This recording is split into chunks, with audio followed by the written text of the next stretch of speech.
على آلہ الاطیبین الاطہرین الانجبین الہداۃ المہدیین المعصومین المکرمین المظلومین الذین اذھب اللہ عنہم الرجس وطہرہم تطہیرا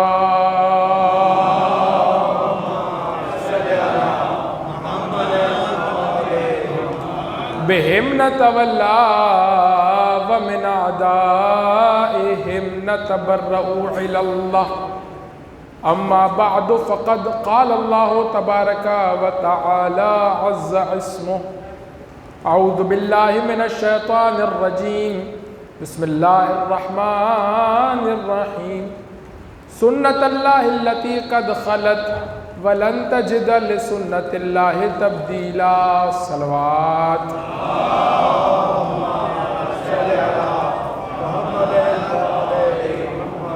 عزیزان گرامی قدر،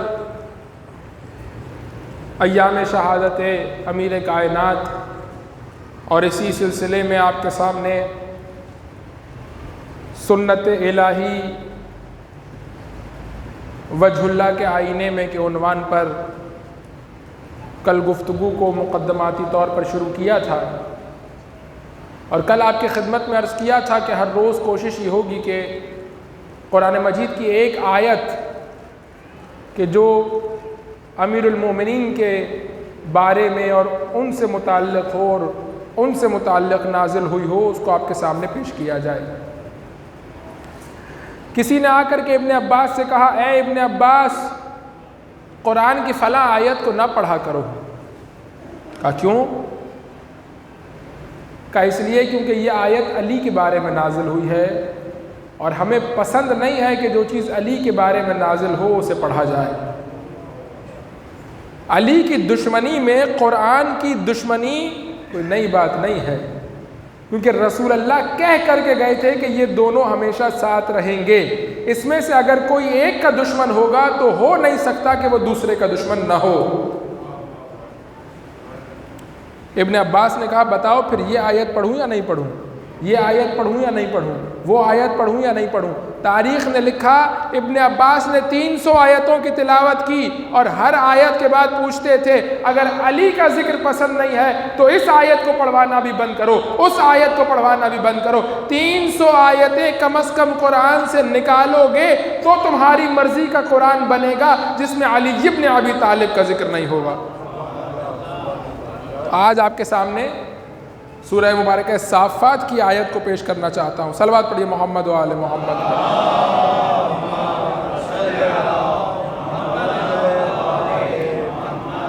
آیت بہت ہی خوبصورت آیت ہے، وَقِفُوهُمْ إِنَّهُمْ مَسْئُولُونَ۔ آیت کی نشانی ہے 24 سورہ مبارکہ صافات۔ وَقِفُوهُمْ، قرآن کہہ رہا ہے قیامت کے دن ان سے کہا جائے گا رک جاؤ، ٹھہرو، انہم مسئولون، پہلے ان سے سوال کیا جائے گا۔ اب ہم اس سے پہلے جو مجلس پڑھ کر کے آ رہے ہیں وہ کینٹ میں پڑھ کر کے آ رہے ہیں، تو ہم تو بآسانی سمجھ سکتے ہیں اس آیت کا مطلب کہ وقفو، رک جاؤ، شناخت کرواؤ، کون ہو، کہاں سے آئے ہو، کہاں جا رہے ہو، کب تک واپس آؤ گے۔ تو وقفوہم انہم مسئولون، رک جائیے، آپ سے سوال کیا جائے گا۔ ان سے پروردگار سوال کرے گا اور ان کو کہے گا ٹھہریے، رک جائیے، اس سے آگے آپ نہیں جا سکتے۔ اس متعلق 2 روایتیں، ایک روایت اہل سنت کے یہاں سے، ایک اہل تشیع سے، سن لیجئے، میں اپنے موضوع کی طرف آگے بڑھ جاؤں۔ خوارزمی نے کہ جو اہل سنت کا مورخ ہے، اس نے اپنی کتاب مناقب میں لکھا ہے عن ابی اسحاق فی قولہ تعالی وقفوہم انہم مسئولون، یہ آیت جو کہہ رہی ہے کہ رک جاؤ، تم سے سوال کیا جائے گا، تو یہ سوال کس بارے میں کیا جائے گا؟ وہ یہ کہتا ہوا نظر آتا ہے، یعنی عن ولایت علی ابن ابی طالب علیہ السلام۔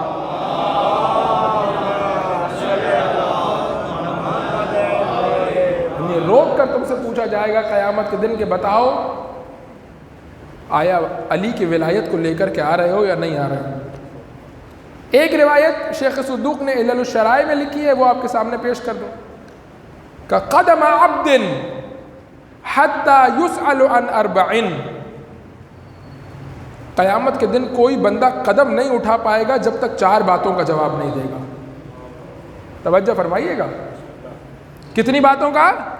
4 باتوں کا جب تک جواب نہیں دے گا اس وقت تک قدم آگے نہیں بڑھا پائے گا۔ پہلی بات، عن شبابہ فیما ابلاہ، پہلا سوال یہ ہوگا کہ جوانی کہاں گزاری؟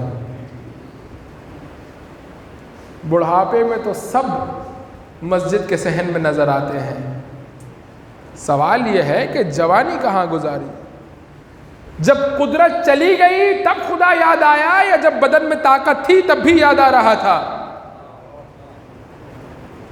جب بدن کی طاقت ختم ہو جائے تب خدا کا یاد آنا کیا بڑی بات ہے، کہ اب جب پتا ہے کہ پیر قبر میں لٹکے ہوئے ہیں اور جا رہے ہیں اور بس اب پہنچنے ہی والے ہیں خدا کے یہاں، اور آج نہیں تو کل اس دنیا سے چلے جائیں گے، تو اس وقت تو بڑے بڑے اللہ اللہ کرنا شروع کر دیتے ہیں۔ سوال یہ ہے کہ جوانی کہاں گزاری؟ آیا جوانی میں جب قدرت تھی تمہارے پاس، تمہارے بدن میں طاقت تھی، تب اپنی مرضی کے مطابق چل رہے تھے یا اپنی مرضی کو اس کے سپرد کر دیا تھا؟ دوسرا سوال کیا کیا جائے گا؟ وعن عمرہ فیما افناہ، دوسرا سوال عمر کے بارے میں کیا جائے گا کہ کہاں گزاری، کہاں گزاری، کہاں فنا کی۔ امیر المومنین کا کیا خوبصورت جملہ ہے، اور سوائے علی کے کوئی یہ جملہ کہہ نہیں سکتا، کہ امیر المومنین فرماتے ہیں کہ اے دنیا، علی تجھ سے لو لگائے، علی تجھ سے لو لگائے، تجھ میں ہے کیا؟ تیرے حلال میں حساب ہے، تیرے حرام میں عذاب اور عقاب ہے۔ اگر حلال کھاؤں گا تو حساب دینا پڑے گا، حرام کھاؤں گا تو عذاب بھگتنا پڑے گا۔ جس کے حلال میں حساب ہو، جس کے حرام میں عذاب ہو، انسان اگر ایسی دنیا سے لو لگائے تو کیسے لگائے؟ اور علی کا چاہنے والا تو دنیا سے لو لگا ہی نہیں سکتا، کیوں؟ کیونکہ جسے علی نے طلاق دے دی ہو، علی کا چاہنے والا اس کے ساتھ کیسے اپنا تعلق جوڑ سکتا ہے؟ دوسری بات کیا ہو گئی کہ عمر کہاں گزاری۔ تیسری بات، وعن مالہ من این جمعہ، تیسری بات یہ پوچھی جائے گی کہ مال کہاں سے جمع کیا تھا؟ صرف جمع کرنے کے پیچھے لگے ہوئے تھے یا دیکھ بھی رہے تھے کہ کہاں سے آ رہا ہے، یا نہیں ہر حلال اور حرام راستے سے بس آ جائے مال۔ اور چوتھی، وَأَنْ حُبِّنَا أَهْلَ الْبَيْتِ، چوتھا سوال جو قیامت کے دن کیا جائے گا وہ یہ کہ اہل بیت کی محبت دل میں تھی یا نہیں تھی۔ تو 4 باتوں کا سوال قیامت کے دن کیا جائے گا۔ صلوات پڑھیے محمد و آل محمد۔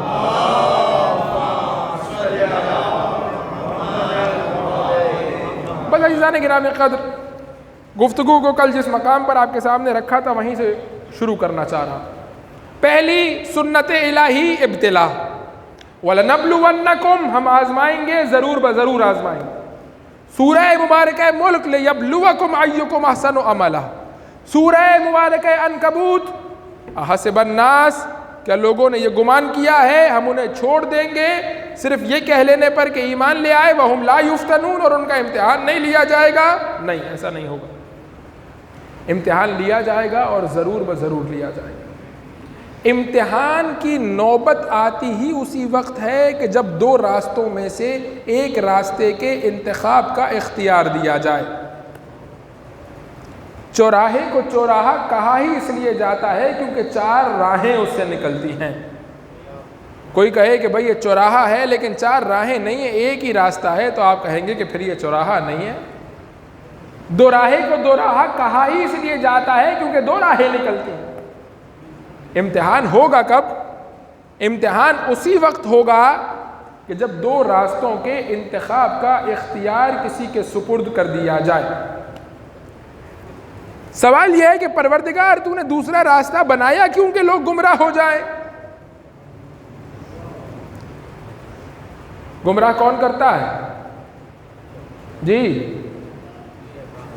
قرآن کہتا ہے کہ اللہ کہہ رہا ہے میں گمراہ کرتا ہوں۔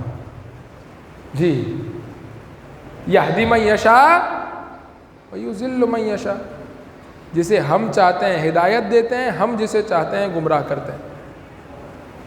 ایک قدم اور آگے بڑھاؤں، قرآن ہی سے، اپنی طرف سے نہیں پڑھا، میرا گریبان نہ پکڑ لیجئے گا مجلس کے بعد۔ سورہ مبارکہ صف، فلما زاغوا ازاغ اللہ قلوبہم، جب یہ ٹیڑھے پن کی طرف جاتے ہیں ہم انہیں اور ٹیڑھا کر دیتے ہیں۔ قرآن کہہ رہا ہے پروردگار جب ٹیڑھا تو کر رہا ہے، کجی کا شکار تو کر رہا ہے، گمراہ تو کر رہا ہے، اور قیامت کے دن سوال مجھ سے کرے گا۔ مانا کہ تو مالک ہے، مانا کہ تو خالق ہے، لیکن اتنے سوال کی اجازت تو دے کہ جب گمراہ تو کر رہا ہے، توجہ میری طرف رکھیے گا، بڑے حساس مرحلے سے گفتگو گزر رہی ہے۔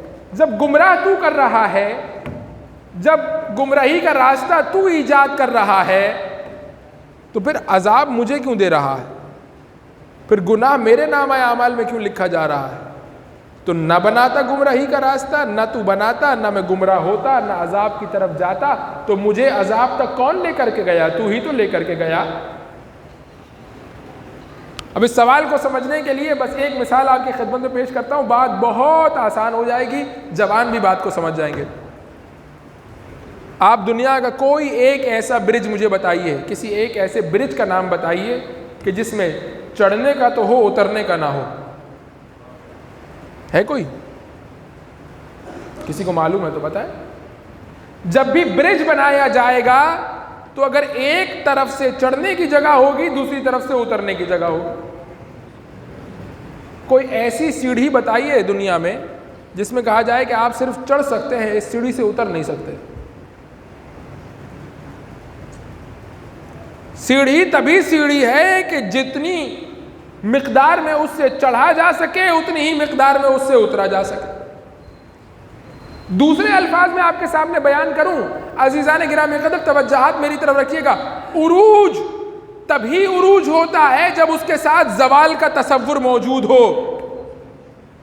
آپ کہیں میں مسجد کی پہلی منزل پر ہوں، کوئی کہے کہ بھئی اس مسجد کا گراؤنڈ فلور کہاں ہے جس کی پہلی منزل پر ہے؟ جب بھی پہلی منزل کا تصور آئے گا تو فوراً کسی نچلی منزل کا تصور آئے گا کہ کوئی گراؤنڈ فلور ہے جس کی یہ پہلی منزل ہے۔ عروج کا تصور اسی وقت کیا جا سکتا ہے، عروج کو اسی وقت ناپا جا سکتا ہے، عروج کو اسی وقت کیلکولیٹ کیا جا سکتا ہے جب عروج کے ساتھ زوال کا تصور موجود ہو۔ جب زوال کا تصور نہ ہو تو عروج عروج نہیں کہلاتا۔ ہر چڑھائی اس وقت چڑھائی ہوتی ہے کہ جب اس کے سامنے کوئی ڈھلان موجود ہو، کہ جب ڈھلان سے اس کو مقایسہ کیا جائے تو کہا جائے کہ یہ اونچائی ہے اور چڑھائی ہے۔ پروردگار کہہ رہا ہے کہ ہم نے گمراہی کا راستہ نہیں بنایا، لیکن جس عروج کے راستے پر تمہیں اختیار کے ساتھ لے کر کے جانا ہے وہ سیڑھی کی طرح ہے۔ سیڑھی کبھی یک طرفہ بنائی ہی نہیں جا سکتی۔ اگر سیڑھی کو یک طرفہ بنایا جائے اس کا مطلب یہ ہے کہ انجام دینے والے کے اختیار کو سلب کر لیا۔ اگر سیڑھی بھی ہو اور اختیار بھی ہو تو اوپر جانے کا راستہ بھی ہونا چاہیے اور نیچے جانے کا راستہ بھی ہونا چاہیے۔ پروردگار کہہ رہا ہے گمراہی کا راستہ ہم نے نہیں بنایا، ہم نے صرف ہدایت کا راستہ بنایا ہے، لیکن اگر کوئی منہ موڑے گا تو جائے گا کہاں؟ اس کے لیے گمراہی کا راستہ فراہم کیا۔ یعنی گمراہی کسی الگ راستے کا نام نہیں ہے، ہدایت ہی کے راستے پر منہ موڑ لینا گمراہی کہلاتا ہے۔ راستہ ایک ہی راستہ ہے، دو الگ الگ راستے نہیں بنائے خدا نے کہ ہدایت کا راستہ اور ہوگا گمراہی کا راستہ اور ہوگا۔ نہیں، ہدایت ہی کے راستے پر جب تک تمہارا رخ خدا کی طرف ہے وَيَهْدِي مَن يَشَاءُ، اور جیسے ہی اپنے اختیار سے اسی راستے پر رخ اللہ کی طرف سے موڑ لیا وَيُذِلُّ مَن يَشَاءُ، تو اب گمراہی کا راستہ بھی فراہم کر دیا اور ہدایت کا راستہ بھی۔ قرآن مجید سورہ مبارکہ انسان، اِنَّا هَدَيْنَاهُ السَّبِيلَ اِمَّا شَاكِرًا وَإِمَّا كَفُورًا، آپ سب کی سنی ہوئی آیت، میں دوبارہ تکرار نہیں کرنا چاہتا۔ ہم نے دونوں راستے ان کے سامنے رکھ دیے۔ بھیا چاہو تو ہدایت یافتہ ہو جاؤ، شکر گزار بن جاؤ، چاہو تو گمراہ ہو جاؤ۔ پروردگار کیوں گمراہی کا راستہ فراہم کر رہا ہے کہ اگر گمراہی کا راستہ فراہم نہ کروں تو ہدایت یافتہ لوگوں کا پتہ کیسے چلے گا؟ بھئی ہدایت یافتہ کا پتہ ہی تب چلے گا جب اس کو اس سے ڈفرینشیٹ کرنے کے لیے کوئی معیار موجود ہو. جب کوئی معیار ہی نہ ہو, سبھی ایک جیسے ہو, تو پتہ کیسے چلے گا کہ ہدایت یافتہ کون ہے؟ اسی لیے فرشتوں میں کوئی گمراہ نہیں ہوتا. کیوں؟ کیونکہ راستہ ایک ہی راستہ ہے. جہاں بھی اختیار کی گفتگو شروع ہوگی فوری طور پر وہاں دو راستوں کا تصور ایجاد ہوگا, اور انہی دو راستوں کے درمیان کے نقطے کو امتحان کہا جاتا ہے. امتحان کیا ہے؟ وہ دو راہ کہ جہاں پر ایک ہدایت کا راستہ ہے, ایک گمراہی کا راستہ. اسی دو راہے کو امتحان کہا جاتا ہے. یعنی ہر شخص روح بے خدا آگے بڑھ رہا ہے. جیسے ہی دل میں خیال آیا کہ رخ خدا سے موڑ لوں, یہ خیال امتحان ہے. اس امتحان میں اگر اسی خیال کو پیروں تلے رونتے ہوئے خدا کی طرف رخ کر کے آگے بڑھتے رہے تو صراط الذین انعمت علیہم کا مصداق بنتے چلے جاؤ گے. اور اگر اسی راستے پر منہ موڑ لیا, غیر المغضوب علیہم ولا الضالین, اہل بیت کو پہچاننے کے لیے پورے قرآن کو سمجھنا ضروری نہیں ہے. اگر انسان صرف اور صرف سورہ الحمد پر توجہ کرے تو معرفت اہل بیت کے دریچے اس کے لیے کھلتے چلے جائیں گے. بھئی جب بھی پڑھے صراط الذین انعمت علیہم, ان لوگوں کا راستہ, خدا بھی عجیب طرح سے گفتگو کرتا. ہر لفظ میں ہدایت کے ایسے ایسے باب رکھتا ہے کہ فکر کرنے والے اس باب تک پہنچ جائیں اور ہدایت کے دریچے ان کے لیے کھلتے چلے جائیں. بھئی پروردگار اس سے پہلے والی آیت میں کیا کہا؟ اہدنا الصراط المستقیم, سیدھے راستے پر رکھنا. بھئی بات ختم ہو گئی نا, ہمیں سیدھے راستے پر رکھنا, اس کے آگے بات کرنے کی ضرورت کیا ہے؟ پروردگار کہہ رہا ہے کہ نہیں, سیدھے راستے کے نام پر تمہیں بہت سے ٹیڑھے راستے کی طرف لے جائیں گے. بھئی سیدھے راستے کے اوپر کوئی بورڈ تو لگا ہونا چاہیے کہ یہ صراط مستقیم ہے, کوئی نشانی تو ہونی چاہیے, ورنہ سیدھے راستے کے نام پر جب دنیا میں 5000 کا نوٹ جعلی بن سکتا ہے تو صراط مستقیم جعلی نہیں بن سکتی. جس میں لوگوں کو اتنا سا فائدہ نظر آتا ہے 10 روپے کا, اس میں وہ 10 روپے کی نوٹ جعلی بنا لیتے ہیں. تو جہاں پر ہدایت اور گمراہی کا مسئلہ ہو گیا وہاں پر جعلی نہیں بنائیں گے. جب جعلی بنائیں گے تو کیا بورڈ لگائیں گے؟ یہ بورڈ لگائیں گے کہ ہم گمراہ کرنے کے لیے آئے ہیں, آئیے تشریف لائیے, آپ کو گمراہ کیے دیتے ہیں. نہیں, بلکہ شیطان نے پہلے دن کہا تھا پروردگار سے, لَأَقْعُدَنَّ لَهُمْ صِرَاطَكَ الْمُسْتَقِيمَ, پروردگار کہیں اور جا کر کے نہیں بیٹھوں گا, تیری صراط مستقیم کے کنارے پر بیٹھوں گا.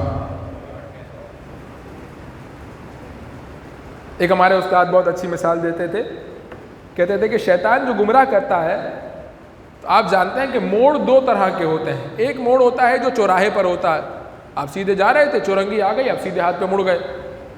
کہ ایک موڑ وہ ہوتا ہے جو ہائی وے پر ڈائیورجن دی جاتی ہے. وہ کیسی ہوتی ہے؟ پہلے آپ کو الگ کر دیا جاتا ہے, پھر آپ کو آہستہ آہستہ آہستہ آہستہ ڈائیورٹ کیا جاتا ہے. کچھ دیر تک انسان اسی راستے کے ساتھ ساتھ چلتا رہتا ہے, پھر تھوڑا فرق آتا ہے, پھر فرق بڑھتا ہے, پھر فرق بڑھتا ہے, پھر فرق بڑھتا ہے, یہاں تک کہ مکمل ڈائیورٹ ہو جاتا ہے اور پتہ بھی نہیں چلتا. کہا کہ شیطان کا طریقہ یہ نہیں ہے کہ آ جاؤ میرے راستے کی طرف, نہیں, بلکہ شیطان اللہ ہی کے راستے سے ڈائیورٹ کرتا ہے اور آہستہ آہستہ اینگل کو بڑھاتا ہے تاکہ گمراہ ہونے والے کو پتہ بھی نہ چلے کب بندہ خدا سے بندہ شیطان بن گیا. اور پھر امیر المومنین نہج البلاغہ میں فرماتے ہیں کہ یہ شیطان کے ایسے بندے بن جاتے ہیں کہ شیطان ان کے دلوں میں انڈے دے دیتا ہے. کیا جملہ ہے علی ابن ابی طالب کا, شیطان ان کے دلوں میں انڈے دے دیتا ہے, پھر ان کے دل میں شیطان کے بچے وجود میں آتے ہیں, پھر یہ خود شیطنت کے پرچمدار بن جاتے ہیں, پھر شیطان لوگوں کو نہیں بہکاتا بلکہ یہ شیطان کے نمائندہ بن کر لوگوں کو بہکاتے ہیں. اب سورہ فاتحہ آپ نے شروع کی, صراط الذین انعمت علیہم, پروردگار نے اہدنا الصراط المستقیم پر اکتفا نہیں کیا. پروردگار تو نے بتا دیا سیدھے راستہ, بس بات ختم ہو گئی. کہ نہیں, نشانی سنو سیدھے راستے کی. سیدھے راستے کی نشانی یہ ہے کہ وہ راستہ وہ ہوگا کہ جو نعمتوں والا راستہ ہوگا، جن پر وہ لوگ چل رہے ہوں گے۔ توجہ کیجئے گا، یہ بھی نہیں کہا خدا نے کہ وہ نعمتوں والا راستہ ہوگا۔ الذین انعمت علیہم، وہ راستہ ہوگا جس پر وہ لوگ ہوں گے جن لوگوں پر نعمتیں نازل ہو رہی ہوں گی۔ تب اس مقام پر ایک جملہ میں اپنے عقیدے کا بیان کر کے چلا جاؤں۔ علی کی ولایت کو ثابت کرنے کے لیے یہ ایک آیت کافی ہے۔ کیسے؟ یا فاطمہ سے بڑی نعمت ڈھونڈ کر کے لائیے، یا فاطمہ جس کے نصیب میں آئی ہے اس کے راستے پر آ جائیے۔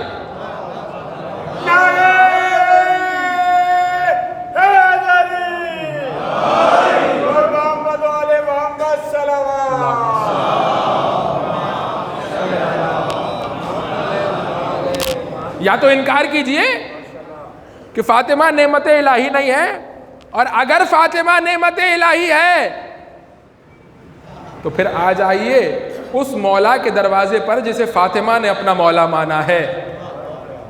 صراط الذین انعمت علیہم، نعمتوں والا راستہ پروردگار بتا دیا، نعمتوں والا کافی ہے۔ صراط المستقیم بھی بتا دیا، نشانی بھی بتا دی کہ اس پر وہ لوگ ہوں گے جن پر نعمتیں نازل ہو رہی ہوں گی۔ کافی نہیں ہے کہ نہیں، صرف نعمتوں والوں کو نہیں بتائیں گے، اپنے دشمنوں کا بھی منہ کالا کریں گے۔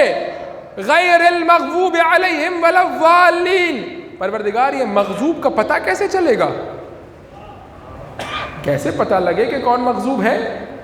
وہ ہر ایک تو کہہ رہا ہے خدا مجھ سے راضی، میں خدا سے راضی، میں اللہ کا بندہ، میں اللہ کا نمائندہ، میں اللہ والا، میں خدا والا۔ پتہ کیسے چلے کہ اس میں سے مغضوب کون ہے؟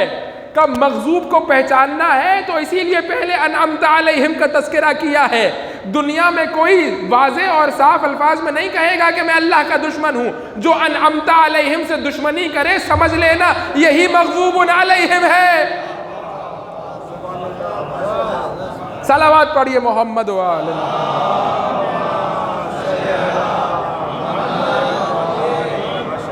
اب دونوں راستوں کو پروردگار نے واضح کر دیا۔ نقطہ عطف کیا ہے؟ امتحان۔ امتحان ہوگا اور امتحان ضرور ہوگا۔ اگلی بات جس کی طرف آگے بڑھنا چاہتا ہوں وہ یہ، پروردگار تو اتنا رحیم و کریم ہے تو امتحان لینے کی کیا ضرورت ہے؟ معاف کر دے اپنے سارے بندوں کو، بھئی امتحان نہ لے۔ اچھا مجھے ایک اور بات بتائیے، کیا یہ ہو سکتا ہے کہ قیامت کے دن پروردگار سب بندوں کو معاف کر دے؟ ہو سکتا ہے۔ پروردگار جب تیری رحمت اتنی وسیع ہے، کیا پڑھتے ہیں آپ دعائے کمیل میں؟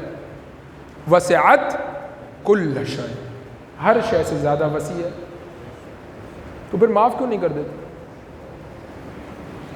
پروردگار یہی جواب دیتا ہوا نظر آئے گا، معاف کرنا اور مرحلہ ہے، پہچانوانا اور مرحلہ ہے۔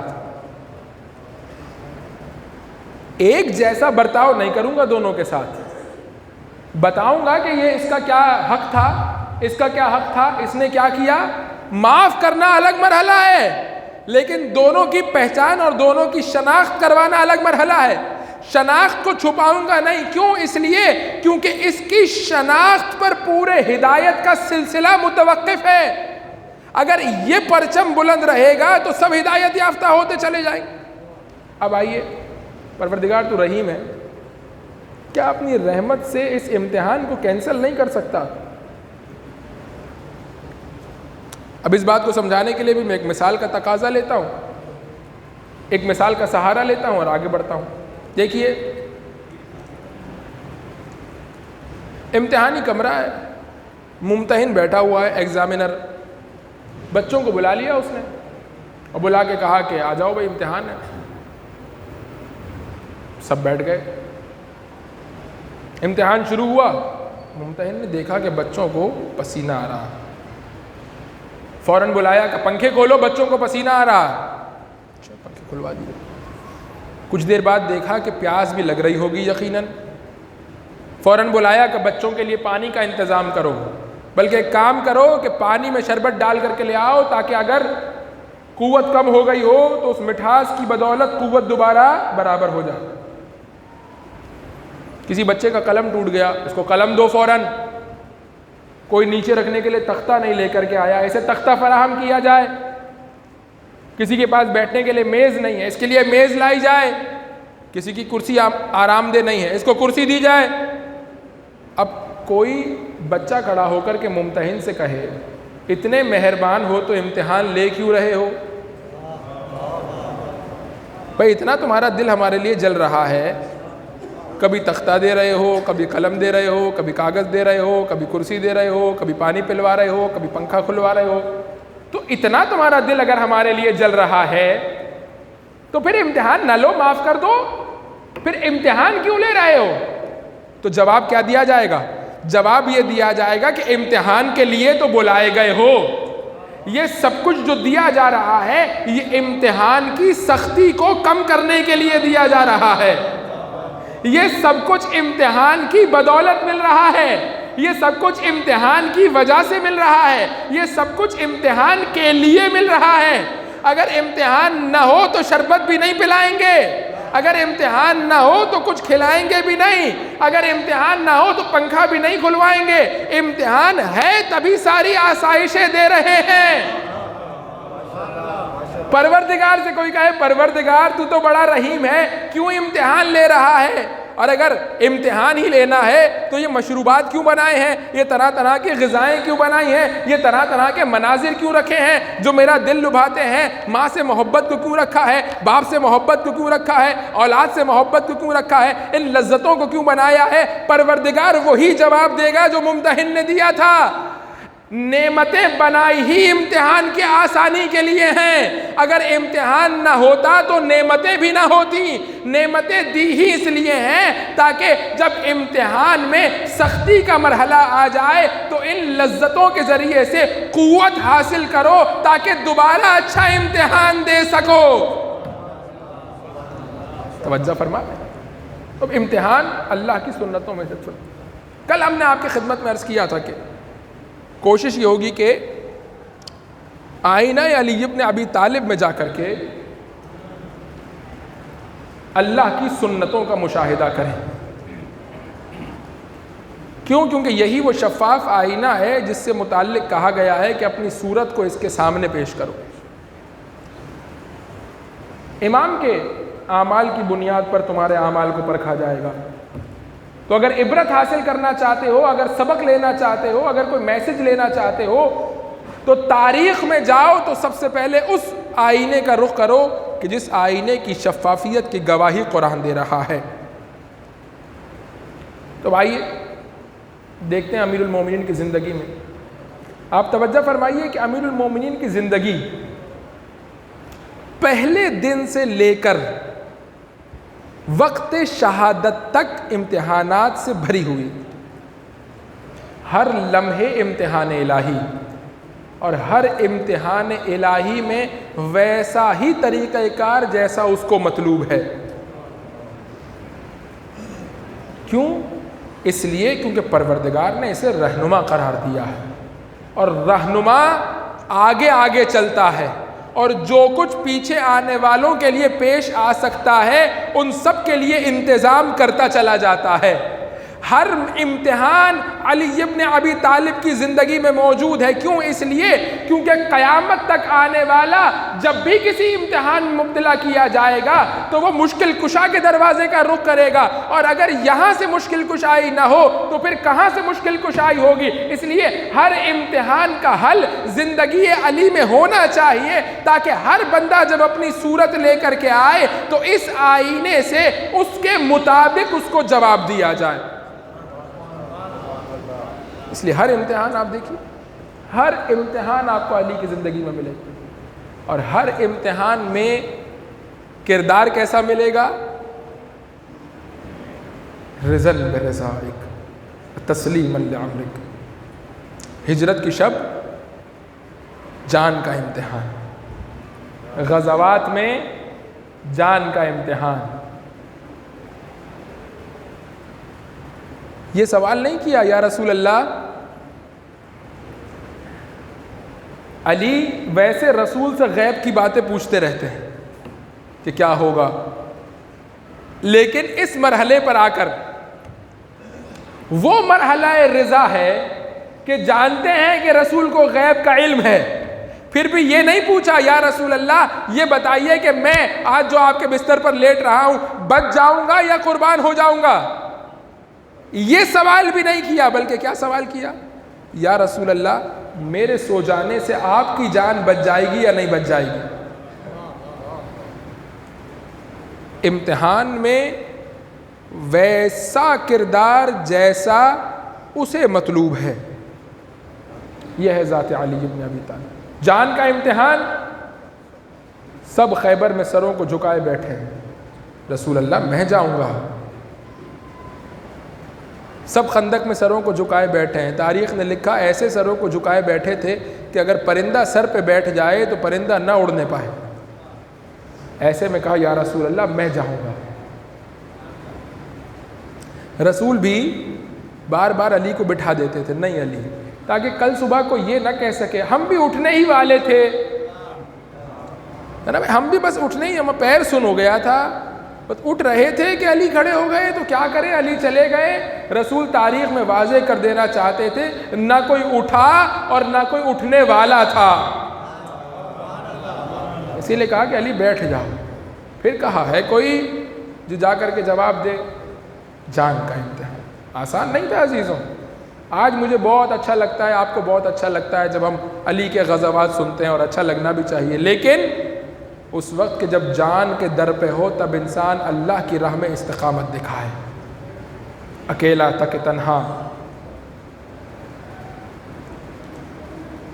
خیبر کا موقع آیا، یا رسول اللہ میں جاؤں۔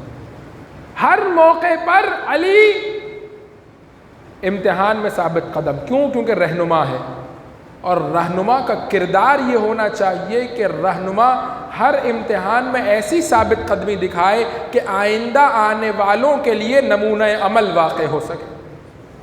آئندہ کو یہ نہ کہہ سکے میں تو اکیلا ہوں، میں دین کی کیسے مدد کروں؟ تمہارا نمونہ عمل کون ہے؟ اگر علی ہے تو وہ اکیلا دین کے لیے لڑتا تھا، اگر علی تمہارا امام ہے تو وہ اکیلا کھڑا ہو جاتا تھا۔ تو اب آج کو یہ نہ کہے کہ اکیلا ہوں، آئینہ علی ابن ابی طالب میں مشاہدہ کرے، جب وہ اکیلا کھڑا ہو سکتا ہے تو اس کا نوکر بھی اپنی صلاحیت کے مطابق اکیلا اللہ کی راہ میں نکل سکتا۔ بچپن سے لے کر اور وقت شہادت تک امتحان امتحان امتحان۔ ایک دن رسول اللہ گھر سے تشریف لے گئے دین کے کام کے سلسلے میں۔ کفار مکہ نے پلان بنایا کہ ہم تو کچھ کہہ نہیں سکتے، اگر کچھ کہیں گے تو ابو طالب سے دشمنی ہو جائے گی، اور ابو طالب کی دشمنی برداشت کر نہیں سکتے۔ افسوس ہوتا ہے، واقعاً بعض باتوں پر افسوس ہوتا ہے، اور ان باتوں میں سے ایک بات یہ ہے اگر ہمارے ابا کی کوئی جان بچا لے تو عمر بھر یہ کہتا پھروں گا کہ یہ میرا محسن ہے، اس نے میرے ابا کی جان بچائی تھی۔ لیکن مسلمانوں میں اتنی حیا نہیں ہے، جس نے رسول اللہ کی جان بچائی اسے اگر محسن اسلام کہہ دیا جائے تو قیل و قال شروع ہو جاتا۔ تو رسول اللہ کی جان بچائی، کہا کہ کفار مکہ سے، سران قریش سے محمد کو کچھ ہوا تو گویا تم نے ابو طالب کے ساتھ جنگ کا اعلان کر دیا۔ کہا کہ ہم تو کچھ کر نہیں سکتے، بچوں کو آمادہ کیا کہ جب محمد نکلے نا پتھر مارنا محمد کو۔ انہوں نے پتھر مارے، رسول لہو لوہان ہو گئے۔ واپس پلٹ کر کے گھر آئے، ابو طالب نے بھتیجے کو دیکھا، کیا ہو گیا؟ کہ بچوں نے پتھر مارے۔ ابو طالب اٹھے، اپنے مقام سے پہنچے، اور پہنچ کر کے کہا کہ تمہیں میں نے نہیں کہا تھا کہ اگر آنچ بھی آئی محمد کے وجود کو تو تم نے گویا مجھ سے دشمنی اور مجھ سے جنگ کا اعلان کیا۔ کہ ابو طالب کیا ہو گیا؟ اچھے خاصے عقل مند آدمی ہو، بچوں کی لڑائی میں کب بڑے لڑا کرتے ہیں؟ بھئی لڑائی بچوں کی ہے، اب بچے اگر آپس میں لڑ رہے ہوں، بچوں نے اگر کسی کو کچھ کہہ دیا ہو تو بچے تو شرارت کرتے رہتے ہیں، بچوں کے کارناموں پر بڑے تو آپس میں نہیں لڑا کرتے۔ بڑوں کو تو یہ زیبا نہیں ہے کہ اگر بچے کوئی کام کریں تو بڑے اس پر لڑائی جھگڑا کرنے پر اتر آئیں۔ بچے تو شرارت کرتے ہیں، بچے تو عقل سے پیدل ہوتے ہیں، اپنی عمر کے مطابق جو انہیں سمجھ میں آتا کرتے ہیں۔ ابو طالب واپس پلٹ کر کے آئے، رات گزری، صبح کا سورج نمودار ہوا، رسول پھر اپنے بستر سے اٹھے، پھر چلے دین کی تبلیغ کے کام کے لیے۔ دروازے پر پہنچے تھے کہ ابو طالب نے آواز دی، رکیے۔ کہا کیا ہو گیا چچا جان؟ کہیں آپ مجھے کار تبلیغ سے روکنا تو نہیں چاہتے؟ کہا نہیں، جائیے اور علی کو ساتھ لے کر کے جائیے۔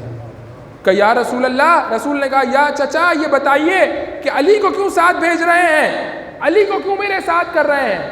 کہا اے محمد، کل سران قریش نے کہا ہے بچوں کی لڑائی میں بڑے نہیں لڑا کرتے، آج بچے کو بھیج رہا ہوں جو بچہ تمہاری طرف سے سارے بچوں کو ایسا جواب دے کر کے آئے گا جیسے ابو طالب کی وجہ سے ان کے باپ میں جرت نہیں ہے، آج کے بعد سے علی کی وجہ سے ان کے بچوں میں جرت نہیں ہوگی۔ آپ دیکھیے کہ امتحان روز اول سے، رسول کی نصرت، رسول کی مدد، تبلیغ دین، کار الہی، امیر المومنین انجام دیتے چلے جا رہے ہیں۔ اب آئیے عزیزان گرامی قدر، آخری مرحلہ گفتگو کو ختم کر رہا ہوں، لیکن اوج امتحان علی ابن ابی طالب کہاں ہے؟ اوج امتحان علی ابن ابی طالب اس مقام پر ہے کہ جہاں یہ کہتے ہوئے نظر آتے ہیں صبر تو وفی العین قضا وفی الحلق شجا۔ عزیزوں کوئی ذرہ انسان کی آنکھ میں چلا جائے نا، ایک ذرہ اتنا سا، کوئی تنکا، کوئی ذرہ، انسان آنکھ کھول نہیں سکتا، اتنی اذیت میں رہتا ہے، جب تک وہ نکل نہ آئے تب تک اس کی اذیت ختم نہیں ہوتی۔ علی فرماتے ہیں میں نے 25 سال اس حالت میں گزارے، میری آنکھ میں کانٹا تھا، گلے میں ہڈی تھی۔ اور کون کہہ رہا ہے؟ کوئی خطیب، کوئی شاعر، کوئی ذاکر نہیں کہہ رہا ہے کہ مبالغہ کر رہا ہوگا، علی کہہ رہے ہیں اس تکلیف میں نے 25 سال گزارے کہ میری آنکھوں میں کانٹا تھا، گلے میں ہڈی تھی۔ جب انسان سے اس کا حق چھین لیا جاتا ہے تو وہ کیا کرتا ہے؟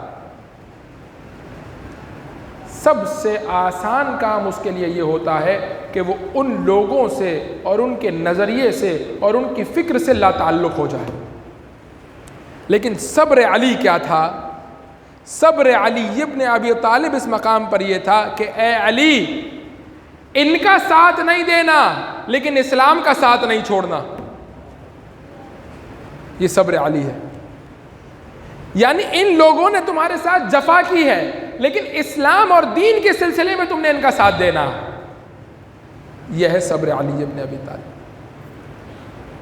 اور ہر مقام پر علی نے صبر کیا اور اسلام کی خاطر آگے بڑھ کر اس امتحان الہی میں ایسا کردار عطا کیا کہ جو تاریخ میں ہمیشہ کے لیے رقم کر دیا گیا۔ ایک شخص آیا رسول کی وفات کے بعد اور آ کر کے کہنے لگا کہ رسول نے مجھ سے کہا تھا کہ میرے قبیلے کے اتنے لوگوں کو مسلمان کر لو اپنے قبیلے کے تو میں تمہیں اتنے اونٹ دوں گا۔ تو اب میں نے اتنے لوگوں کو مسلمان کر لیا، تو اب بتائیے کہ اونٹ کون دے گا؟ لوگوں نے راستہ دکھایا مسجد کا، بجائیے مسجد میں ممبر رسول موجود ہے، دیکھیے کون بیٹھا ہے ممبر رسول پر، جا کر کے اس سے طلب کر لیجئے، جو رسول نے وعدہ کیا تھا وہ رسول کا جانشین پورا کرے گا۔ شاید لوگوں کو یہ بات پتہ نہیں تھی کہ رسول کی جگہ پر بیٹھ کر مال لینے والے اور ہیں اور رسول کے وعدے کے مطابق مال دینے والے اور ہیں۔ آیا اس نے آ کر کے طلب کیا، انہوں نے کہا ہمیں کیا پتہ، رسول نے وعدہ کیا تھا، جاؤ رسول سے لے لو، ہم تو نہیں دیں گے۔ جانے لگا، مدینہ کی گلی میں میسم کو دیکھا۔ ایک دفعہ مولا کے صحابی سے ملاقات ہوئی، مولا کے صحابی نے کہا کیا ہوا، پورا قصہ اس نے بیان کیا۔ قصہ بیان کرنے کے بعد مولا کے صحابی نے کہا کہ تجھے اس کے دروازے پر لے کر کے چلتا ہوں جو رسول کا کیا ہوا ہر کام ویسے ہی کرتا ہے جیسے رسول انجام دیا کرتے تھے۔ آیا امیر المومنین کے دروازے پر، یا علی، رسول نے میرے ساتھ اس طرح کا وعدہ کیا تھا۔ کہا رک میں بتاتا ہوں، تو نے اتنے مسلمان کیے ہیں، رسول نے تجھے اتنے اونٹ دینے کا وعدہ کیا تھا، اس طرح کے اونٹ دینے کا وعدہ کیا تھا۔ کہا آپ کو یہ سب کیسے پتا ہے؟ کا جواب یہ ملا، دیکھو مجھ سے صرف رسول اللہ کا منبر چھنا ہے، علم رسول اللہ نہیں چھنا، علم رسول اللہ اب بھی میرے سینے میں موجود ہے۔ کہا کہ پھر آپ دیں گے یا نہیں؟ کہا کیوں نہیں، اگر نبی نے وعدہ کیا تھا تو ہم ضرور عطا کریں۔ کسی طرف سے کوئی سوال آیا، ملحدوں نے کوئی سوال کیا، کفار نے کوئی سوال کیا، دین پر کوئی مسئلہ پیش آیا، کسی جنگ کی نوبت آئی، کسی حملے کا قصد اور ارادہ کیا گیا دشمن کی جانب سے، ہر مقام پر علی ابن ابی طالب۔ یہ صبر کی کیفیت ہے کہ میرا حق چھین لیا، میں چاہوں تو ابھی تمہیں ایک ایسی جگہ پر لا کر کے کھڑا کر دوں کہ تم کسی کو منہ دکھانے کے قابل نہ رہو، لیکن میری دشمنی تم سے ہے، اسلام سے نہیں ہے۔ یہ صبر علی ابن ابی طالب کی کیفیت ہے۔ صبر تو فی العین قضا وفی الحلق شجا، صبر کے مراحل بڑھتے چلے گئے۔ اسی لیے رسول نے علی سے کہا تھا، اے علی میرے جانے کے بعد لوگ تمہارے گھر پر حملہ کریں گے، لیکن اے علی تم نے صبر کرنا۔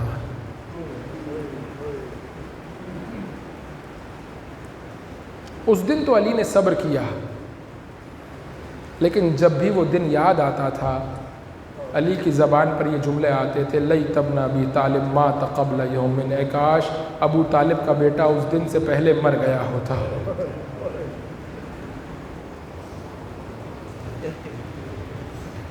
جب علی کی مصیبت کی بات آتی ہے تو سمجھ نہیں آتا کہ علی کی کس مصیبت کو بیان کیا جائے۔ علی کی زندگی مصیبتوں میں گزری ہے۔ عزیزوں،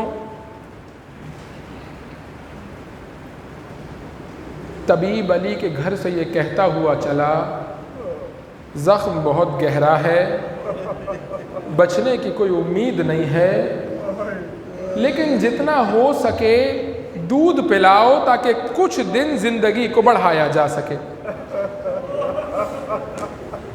طبیب کی یہ بات جہاں حسن نے سنی، جہاں حسین نے سنی، جہاں زینب و ام کلثوم نے سنی، علی کے دروازے پر ایک یتیم بچہ کھڑا تھا، اس نے طبیب کی یہ بات سنی۔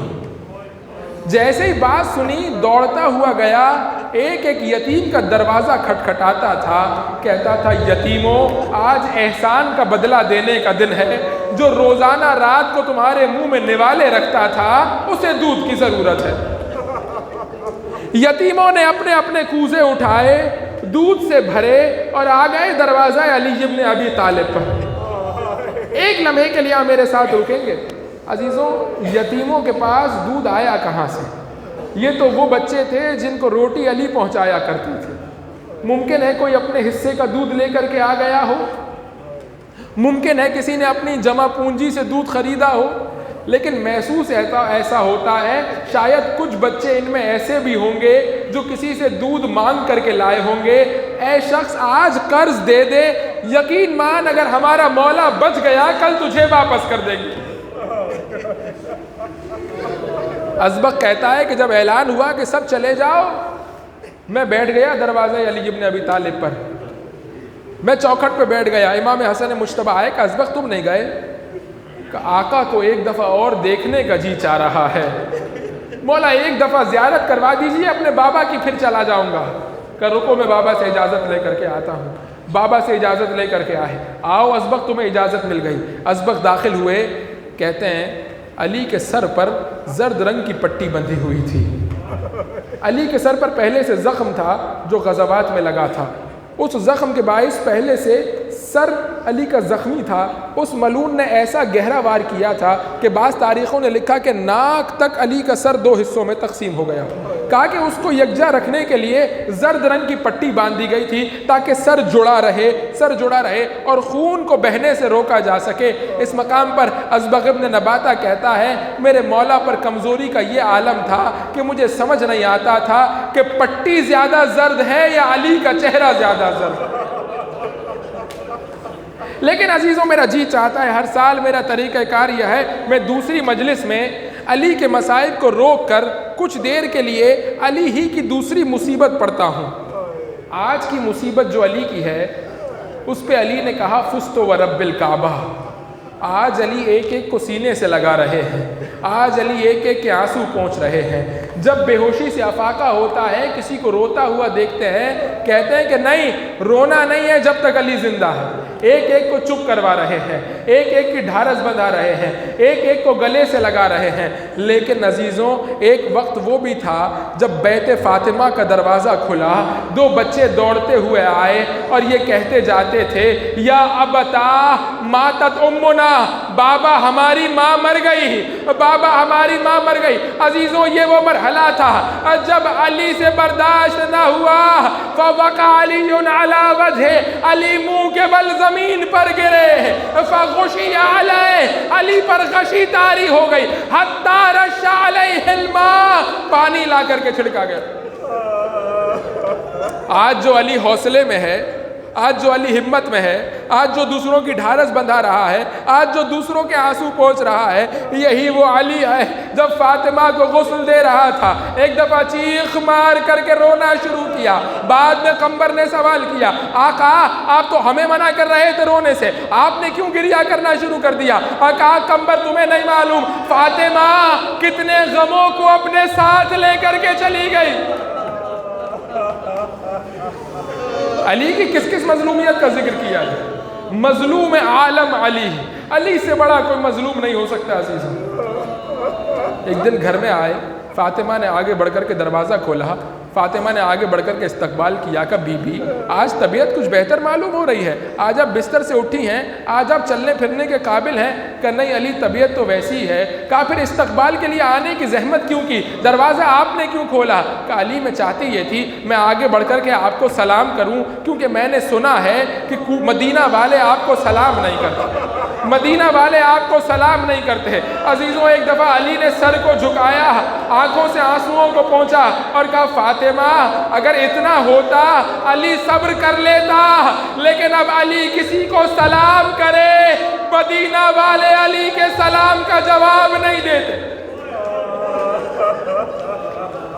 فاطمہ اس دنیا سے چلی گئی, علی کا واحد سہارا جس کے ساتھ علی درد دل کر لیا کرتے. عزیزوں آپ بھی اپنے جنازوں کو دفنانے کے لیے جاتے ہیں, جب جنازوں کو دفنایا جا رہا ہوتا ہے اور خاتون کا جنازہ ہوتا ہے, دو محرم جنازے کو اٹھاتے ہیں, دو محرم نیچے قبر میں وصول کرتے ہیں. تاریخ نے لکھا علی نے قبر کے کنارے پر فاطمہ کا جنازہ رکھا اور کھڑے سوچ رہے ہیں باہر کھڑے ہو کر کے جنازہ دیں یا قبر میں جا کر کے جنازہ لیں. کہ ایک دفعہ قبر سے دو ہاتھ برآمد ہوئے, علی میری امانت مجھے واپس کر دو. ایک دفعہ علی نے فاطمہ کو اٹھایا, رسول اللہ کے حوالے کر دیا. عزیزوں جب آپ اپنے کسی پیارے کو دفناتے ہیں سب سے پہلا کام کیا کرتے ہیں؟ دفن کرنے کے بعد کہا جاتا ہے کوئی نشانی رکھ دو قبر پر, کوئی نشانی رکھ دو تاکہ کل آئیں تو پتہ چلے کہ یہ کس کی قبر ہے. عزیزوں ایسا مظلوم تاریخ میں صرف ایک گزرا ہے جس نے اپنی زوجہ کو دفنایا اور دفنانے کے بعد اپنے ہی ہاتھوں سے فاطمہ زہرا کے قبر کے نشان کو مٹا دیا. فاطمہ زہرا کے قبر کے نشان کو مٹا دیا. عزیزوں باتیں کرے تو کس سے کرے, کسے بتائے کہ علی کے دل پر کیا گزر رہی ہے. ایک دفعہ زمین پر بیٹھ گئے, روضہ رسول کا رخ کیا اور روضہ رسول کا رخ کر کے کہا لقد استرجعت الودیعہ, یا رسول اللہ جب میری شادی ہو رہی تھی نا آپ نے فاطمہ کا ہاتھ میرے ہاتھ میں دے کر کے کہا تھا اے علی ہذہ ودیعتی و ودیعت اللہ, یہ میری امانت ہے اور اللہ کی امانت ہے. علی نے آج روضہ رسول کا رخ کر کے کہا یا رسول اللہ میں دینا نہیں چاہ رہا تھا لیکن یہ امانت مجھ سے چھین لی گئی, یہ امانت مجھ سے چھین لی گئی. دو جملے اور سن لیجئے مظلومیت علی ابن ابی طالب کے, میں ختم کر رہا ہوں, جو نہیں رو سکا اس کے لیے پڑھ رہا ہوں. کہا یا رسول اللہ لقد استرجعت الودیعہ, آج امانت واپس ہو گئی, آج مجھ سے امانت کو چھین لیا گیا. اس کے بعد کہا یا رسول اللہ میں نہیں بتاؤں گا, آپ کی بیٹی آپ کو بتائے گی کہ امت نے اس کے ساتھ کیا کیا ہے. لیکن یہ کہنے کے بعد نہ جانے علی کے ذہن میں کیا خیال آیا کہ علی نے ایک جملے کا اضافہ کیا اور کہا یا رسول اللہ فحف بحث سوال، اگر یہ نہ بتائے نا تو آپ اس سے ضرور پوچھئے گا۔ گویا علی کہنا یہ چاہتے ہیں یا رسول اللہ یہ آسانی سے اپنی پریشانیاں بتاتی نہیں ہیں، ارے کتنی ہی ایسی پریشانیاں ہیں جو اس نے مجھ سے بھی چھپائے رکھی، یا رسول اللہ یہ نہیں بتائے گی، آپ اس سے پوچھئے گا کہ امت نے اس کے ساتھ کیا کیا۔ اور اس کے بعد تاریخ نے لکھا حاجہ بہل حزن، غموں کا پہاڑ علی پر آ کر کے ٹوٹا، علی نے اپنی کمر کو تھاما، اور صبح نمودار ہونے والی ہے، اب مزید فاطمہ کی قبر پر نہیں بیٹھ سکتے، اپنے مقام سے اٹھے اور یہ کہتے ہوئے چلے حاضی مصیبت لا عزا لہا، یہ ایسی مصیبت ہے جس پر علی عمر بھر آنسو بہائے گا، اما حزنی، آج کے بعد سے میرا غم ہمیشہ تازہ رہے گا۔ الا ولعنت اللہ علی القوم الظالمین وسیعلم الذین ظلموا ای منقلب ینقلبون۔ بار الہ قلیل سے عبادت کو قبول فرما، محبت اہل بیت کو ہماری نسلوں میں قائم و دائم فرما، دشمنان اہل بیت بالخصوص امیر المومنین کے قاتلوں پر اپنی لعنت نازل فرما، پروردگار حضرت حجت کے ظہور میں تعجیل فرما، ماتم علی بن